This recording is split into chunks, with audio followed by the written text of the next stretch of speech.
Geda-gedi, oh.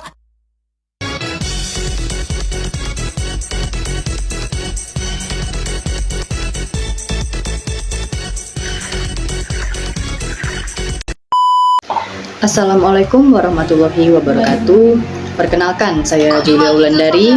Saya calon guru pendidikan agama Islam, yang dimana saya sedang berjuang bukan hanya untuk bisa mengajar, tapi juga untuk bisa menginspirasi.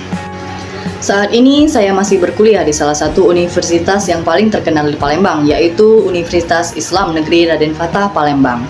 Saya menempuh studi pendidikan agama Islam yang harapannya setelah lulus dari universitas ini, saya bisa menjadi seorang guru PAI yang berilmu dan berakhlak mulia.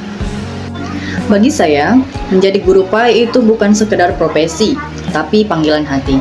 Karena jujur saja, profesi ini tidak menawarkan kekayaan dunia, tapi menawarkan kekayaan jiwa.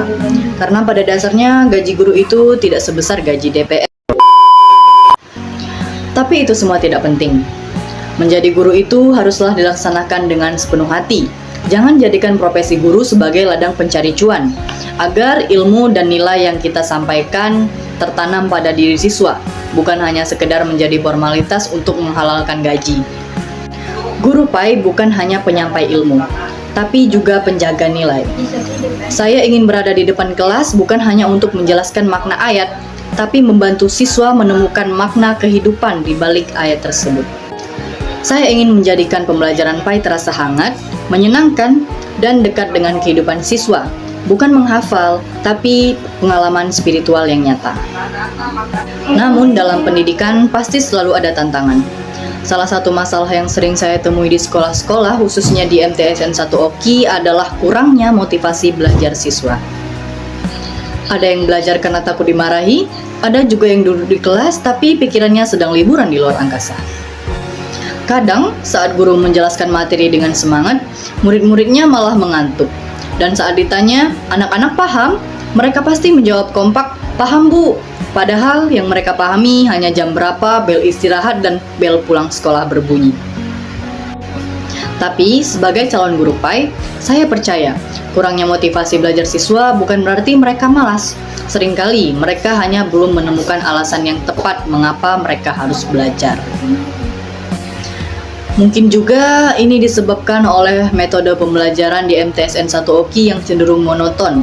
Guru-guru di sana kebanyakan masih menggunakan metode ceramah, yang dimana hanya guru yang aktif di kelas, sedangkan siswanya cenderung pasif.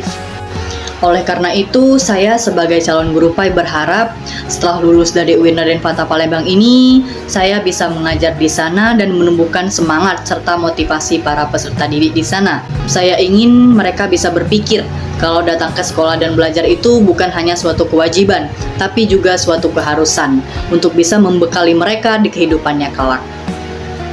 Dan saya juga akan menggunakan metode pembelajaran yang menarik seperti pembelajaran berbasis proyek, pembelajaran berbasis masalah, pembelajaran berbasis game, dan lain sebagainya. Yang saya harap metode-metode pembelajaran tersebut bisa meningkatkan motivasi belajar siswa agar mereka lebih tertarik untuk belajar di kelas daripada pergi ke kantin. Menjadi guru PAI adalah perjalanan yang panjang. Akan ada tawa, lelah, dan tantangan. Tapi selama tujuan kita jelas untuk menuntun, bukan menghakimi, untuk menyalakan cahaya, bukan memadamkan semangat, maka setiap langkah kita di kelas akan dihitung sebagai amal yang besar di sisi Allah Subhanahu wa Ta'ala. Amin ya Rabbal Alamin. Amin. Sekian dari saya, mohon maaf bila ada kesalahan. Kepada Allah saya mohon ampun. Terima kasih sudah menonton video ini sampai akhir. Saya akhiri, wassalamualaikum warahmatullahi wabarakatuh. Dadah.